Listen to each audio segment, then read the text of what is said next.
جی بسم اللہ الرحمن الرحیم، السلام علیکم۔ امید ہے آپ لوگ خیریت سے ہوں گے۔ ہمارا آج کا ولاگ آج کی سب سے بڑی سٹوری سپریم کورٹ کے حوالے سے ہے، اور سپریم کورٹ کے اندر جو پروسیڈنگ چل رہی ہے صوبائی انتخابات کے معاملے کو لے کے، جس کی تاریخ کا اعلان کرنا ہے، اور ابھی تک سپریم کورٹ کے اندر یہ بحث ہو رہی ہے کہ تاریخ کون دے گا کون نہیں دے گا۔ آج خود نوٹس ہے جو کہ نکلا ہے ایک اور معاملے کے اندر سے، اور جو معاملہ تھا وہ تھا CCPO، یعنی کہ لاہور کی تبدیلی اور تقرری کا معاملہ، جس میں سے دو ججوں نے، جسٹس اعجاز الاحسن اور جسٹس مظاہر علی اکبر نقوی نے اس کو سو موٹو کے لیے ریفر کیا، اور سو موٹو ہو گیا۔ گو کہ یہ معاملہ اب تک جو ہے وہ عدالت کے اندر موجود ہے، لیکن اس کے باوجود جو ہے وہ اس کے اوپر یعنی دونوں ہائی کورٹس میں، پشاور ہائی کورٹ میں بھی، لاہور ہائی کورٹ میں بھی اس معاملے کی سنوائی ہو رہی ہے، لیکن ضروری سمجھا گیا کہ آج اس کے اوپر جو ہے وہ سماعت جو ہے وہ کی جائے، یا پہلے سے جو از خود نوٹس ہے وہ لیا جائے۔ آج اس میں ایک بڑا ہی تاریخی موڑ آیا، بڑا ہی ایک نازک موڑ آیا، بڑا ہی ایک انوکھا واقعہ ہوا، اور وہ یہ تھا کہ چاروں جو جج صاحبات تھے جن کے کہ پہلے سے اس کے اوپر اعتراضات تھے، انہوں نے اپنے اعتراضات داخل کیے، اور اس میں سے دو ججوں نے خود کو الگ کیا۔ دو نے اس بات کے اوپر معذرت کی ہے، مظاہر علی اکبر صاحب نے اور جسٹس اعجاز الاحسن نے، کہ ان کا نام جو ہے وہ اس کے اندر اور طرح سے یعنی کہ انہوں نے خود کو الگ کر لیا، جو کہ PDM کی جماعتوں کا بھی مطالبہ تھا، اور ان کے خلاف کافی چیزیں جو تھیں وہ بھی سامنے آئی تھیں، خاص کر کے اعتراضات آئے تھے جس کی بنیاد کے اوپر انہوں نے کہا کہ ہم خود کو الگ کرتے ہیں۔ بہرحال 4 ججز کے بعد اب 5 جج جو ہیں وہ اس معاملے کو سن رہے ہیں، ان کے اندر بھی کافی اختلافات موجود ہیں۔ آج جو سب سے اہم بات تھی وہ اختلافی نوٹ کی تھی، جو کہ آیا منصور علی شاہ صاحب کا نوٹ تھا، جس میں کہ انہوں نے بہت اہم ہے، اور میں پڑھ کے سنانا چاہتی ہوں۔ ہر جج کی آئینی اور قانونی ذمہ داری ہے کہ وہ عدالتی بینچ میں بیٹھ کر مقدمات سنیں، جو کہ انہوں نے اپنے نوٹ میں لکھا، اور انہوں نے کہا کہ چونکہ میری ذمہ داری ہے تو میں اس بینچ کا حصہ ہوں، لیکن میں اس کے اوپر اپنے اعتراضات جو ہیں وہ اختلافی نوٹ وہ بھی میں اس کے اندر اپنے شامل کروں گا۔ انہوں نے یہ کہا کہ آڈیو لیک کے بعد عوام نے اس کا تنازع کھڑا ہوا ہے۔ آڈیو بینچ میں موجود ایک جج سے متعلق بھی ایک آڈیو موجود ہے، اور انہوں نے کہا کہ ایک جج کے آڈیو سے متعلق عدالت کے اندر اور باہر آواز اٹھی، لیکن نہ ہی سپریم کورٹ سے کوئی جواب دیا گیا، اور نہ ہی سپریم جوڈیشل کونسل کی طرف سے الزامات کا جواب آیا۔ یہی بات جو ہے، اسی طرح کی بات وہ جنرل جو جسٹس عطر من اللہ صاحب نے تو خیر بہت ہی اہم سوالات اٹھا لیے۔ انہوں نے یہ کہا کہ جی صوبائی اسمبلیاں توڑنے کی جو آئینی اور قانونی حیثیت ہے اس کو ہی نظر انداز نہیں کیا جا سکتا، اور کیا صوبائی اسمبلیاں جمہوریت کے آئین کے اصولوں کے مطابق توڑی گئی ہیں۔ یحییٰ آفریدی صاحب نے اپنا جو نوٹ تھا اس کے اندر یہ نقطہ اٹھایا ہے کہ جو صورتحال اس وقت بنی ہے اس کے اندر کیا آپ کو لگتا ہے کہ یہ از خود نوٹس بنتا تھا یا نہیں بنتا تھا، اور یہ یاد رہے کہ یہ از خود نوٹس جو ہے وہ 2 ججوں کی طرف سے ریفر کردہ تھا، یعنی جسٹس مظاہر علی اکبر اور جسٹس اعجاز الاحسن صاحب، جو کہ CCPO لاہور کی تبدیلی کا معاملہ سن رہے تھے، وہی CCPO جن کی آڈیو ٹیپ آ گئی تھی، اور اس میں ایک معزز جج کا نام بھی لیا جا رہا تھا پرویز الہی صاحب کی گفتگو کے اندر۔ تو چونکہ بہت سارے سوالات اس کے اوپر پہلے سے تھے، لہٰذا وہ سوال آج بھی برقرار رہے، اور خیر 2 ججوں نے خود کو اپنے الگ کیا۔ جسٹس اعجاز الاحسن صاحب کے حوالے سے بھی جو ہے وہ PMLN نے اور خاص کر کے PDM کی جماعتوں نے اپنا اعتراض جو ہے وہ داخل کیا تھا، اور دلچسپ بات یہ کہ فل بینچ جو بنانے کی استدعا تھی وہ بغیر سنے ہی چیف جسٹس صاحب نے اس کو میوٹ کر دیا، یعنی کہ اس کو ختم کر دیا، اور یہ کہا کہ اب جو سماعت ہے وہ اس حوالے سے نہیں ہوگی، اور 9 رکنی بینچ والا جو فیصلہ تھا اسی کو برقرار رکھا۔ تو ایسے لگتا ہے کہ سب جو معاملات ہیں نا اب وہ واضح ہوتے چلے جا رہے ہیں، وہ اب وضاحت کے ساتھ جو ہے وہ سامنے آ رہے ہیں، اور اب 5 رکنی بینچ جو ہے فیصلہ کر رہا ہے، اور کل شاید فیصلہ آ بھی جائے گا، جو کہ کہا گیا ہے کہ کل سماعت میں اپنے حتمی دلائل سب دیں گے چیف جسٹس صاحب کی جانب سے، لیکن وہ معاملہ اب جو ہے وہ جسے کہنا چاہیے کہ باوجود اس کے کہ اس پہ فل بینچ کی استدعا بھی تھی، اور اچھا ہوتا کہ یہ فل بینچ بن جاتا اور یہ تمام معاملات جو ہیں اس فل بینچ کے سامنے آتے تو اعتراضات ختم ہو جاتے۔ عدلیہ کے پاس بھی ایک طرح سے نان کانٹروورشل ہونے سے بچنے کے لیے ایک بہت ہی اہم اور آسان طریقہ تھا، لیکن کیا وجہ ہے کہ فل بینچ جو ہے وہ تشکیل نہیں پایا؟ کیا چیز ایسی روکتی ہے چیف جسٹس صاحب کو کہ فل بینچ جو ہے وہ جو ہے وہ اس کو اناؤنس نہیں کرتے یا اس کے ذریعے سے فیصلے نہیں کرتے؟ تو میرا خیال ہے کہ یہ بہت ہی اہم معاملات ہیں جس کے اوپر اوپر یہ سوال جو ہے وہ جواب طلب ہے. اور پھر کیا وجہ ہے کہ جو آج جسٹس اطہر منلہ صاحب نے بات کی اور انہوں نے بہت اہم بات کی. انہوں نے کہا کہ میں نے اپنے جو اختلافی نوٹ یا اپنا اعتراض اٹھایا تھا اس اعتراض کو کہا گیا تھا کہ وہ تحریری فیصلے کا جو حکم نامہ ہے اس کا حصہ بنایا جائے گا، لیکن اس کا جو حکم نامہ ہے اس کا حصہ نہیں بنایا گیا. تو انہوں نے کہا کہ یہ کیسے ہو سکتا ہے. تو انہوں نے تو چیلنج کر دیا، چیف جسٹس صاحب کی کو ہی چیلنج کر دیا. اگر دیکھا جائے تو انہوں نے جو نقطہ اٹھایا ہے کہ میری جو گفتگو تھی، جو میرا پوائنٹ تھا، اس کو کہا گیا تھا کہ وہ اوپن کورٹ میں اٹھایا گیا تھا کہ اس کو وہ لکھیں گے، تو کیوں نہیں لکھا گیا. تو انہوں نے کہا جی میں تو خود اپنے آپ کو اس سے جو ہے وہ الگ کرتا ہوں. اسی طرح سے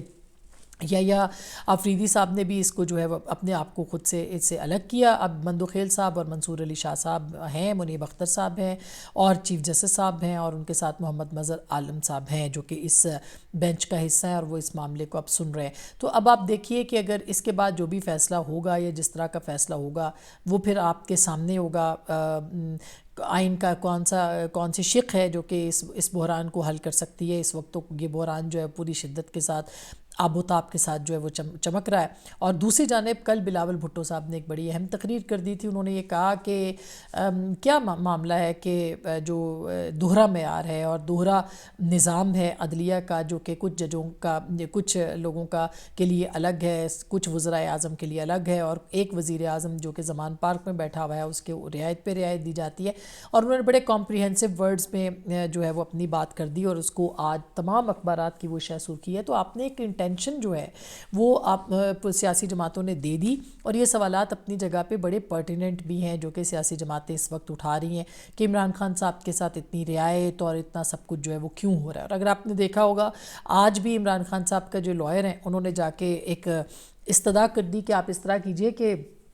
چونکہ عمران خان صاحب نے کہا کہ دو الگ الگ ایفٹ اور اسلام آباد ہائی کورٹ میں مقدمات ہیں، وہ دو جگہوں پہ الگ الگ پیش نہیں ہو سکتے، تو ان جج صاحب کو آپ اسلام آباد ہائی کورٹ میں بلا لیں. یہ بھی ایک استدعا تھی جو کہ جج صاحب نے مسترد کر دی. انہوں نے کہا کبھی ایسا بھی ہوا ہے کہ یہ معاملات جو ہے وہ دیکھے جائیں، لیکن چونکہ ان کو رعایت ملتی رہی ہے اور عدالتیں آنکھیں بچھا کے ان کے لیے بیٹھی رہی ہیں ہمیشہ سے، تو اس لیے اور پھر ابھی جو سپریم کورٹ میں ہو رہا ہے وہ تو بہت سارے سوالات جو ہے اس کو جنم دے رہا ہے. تو میں اس کی ڈیٹیل میں نہیں جاتی کہ اب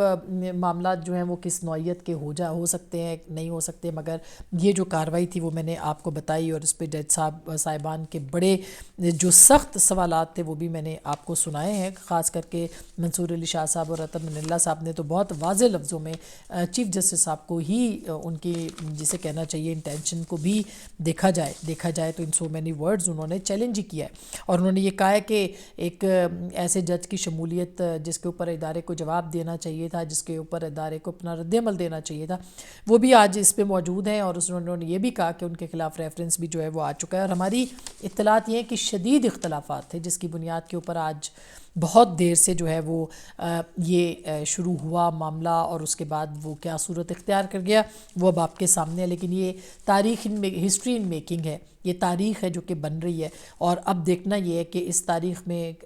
جو جج ہیں جن کے دروازے پر آئین نے دستک نہیں دی، انہوں نے خود دلوائی ہے، وہ کیا اس معاملے کے اوپر اپنا فیصلہ جو ہے وہ سناتے ہیں. دوسری جانب ایک بہت ہی اہم بات جو کہ آج مریم نواز صاحبہ نے اپنے اس میں کی، اپنے جلسے سے خطاب میں ساہیوال میں، انہوں نے فرما دیا کہ اب آپ عدل کریں گے، دونوں ترازو برابر کریں گے، آپ پاناما کے کیسز کے معاملے کے اوپر اپنے آپ کو جواب دیں گے. عدلیہ سے سوال کیا تو اس کے بعد ہی آپ کو انتخابات ملیں گے، ورنہ آپ کو انتخابات نہیں ملیں گے. تو ایک طرح سے مریم صاحبہ نے بھی جج صاحبان کو ڈیفینسو پہ لا دیا ہے. پھر انہوں نے یہ بھی کہا کہ اس وقت بھی جو نظام ہے وہ جنرل فیض کا ہے، اور جو لوگ چاہتے ہیں کہ وہ جنرل فیض کے باقیات کے کندھوں پہ چڑھ کے واپس آ جائیں عمران خان صاحب، تو اب یہ سہولت ان کو دستیاب نہیں ہوگی، یہ بھی انہوں نے کہا. تو کافی اہم باتیں اور اشارے جو ہیں وہ انہوں نے دے دیے کہ کچھ باقیات موجود ہیں جج صاحبان کے، موجودہ جو جج صاحبان ہیں ان کے حوالے سے انہوں نے بات کی. اور یہ بھی انہوں نے کہہ دیا ہے کہ مشروط ہے آلموسٹ کہ ٹھیک ہے، پھر اگر آپ نے ایسا ہی کرنا ہے تو آپ کو انتخاب نہیں ملے گا، یہ جب تک کہ آپ ترازو کے دونوں پلڑے جو ہے وہ برابر نہیں کرتے، اور جب تک آپ عدل نہیں لے کے آتے، اور جب تک آپ پاناما کے جو معاملات ہیں ان کو سامنے نہیں رکھتے، جب تک انصاف نہیں دیتے، تو اب جو ہے وہ اب یہ جو معاملہ ہے اس کو بھی آپ سمجھیں کہ انتخابات تو نہیں ہوں گے۔ تو اب معاملات بڑھ کہاں رہے ہیں؟ بلاول اور مریم کی جو ٹون ہے اس نے کم از کم ایک پیغام تو دیا ہے کہ اس وقت جو Pakistan Muslim League Pakistan P D M کی جو حکمران اتحاد ہے اس کے اندر ایک ہم آہنگی ہے اس معاملے کے اوپر کہ عدلیہ کا جو معاملات ہیں وہ ان کے نزدیک وہ بائسڈ ہیں، وہ جانبدار ہیں، اور جانبدار عدلیہ کے ہوتے ہوئے جو ہے وہ انصاف نہیں مل سکتا۔ معاملہ انتخابات کا بھی ہے، انتخابات کے معاملے کے اوپر بھی بہت واضح سچویشنز بنتی چلی جا رہی ہے، گو کہ 90 ڈیز کے اندر انتخابات نے ہونا ہے، لیکن یہ 90 دن جو ہیں ان انتخابات کا اعلان کون کرے گا اور سکیجول کیسے آئے گا، جبکہ الیکشن کمیشن کے ہاتھ پاؤں بھی بندھے ہوئے ہیں۔ تو یہ ایک ایسے بحران کی طرف پاکستان جسے کہنا چاہیے آئینی بحران کی طرف بڑھ رہا ہے کہ جس میں ایسا نہ ہو کہ نظام پہ ہی کوئی دستک جو ہے وہ دے دے۔ اور اب بہرحال آج جو کچھ بھی عدلیہ آج ہوا ہے،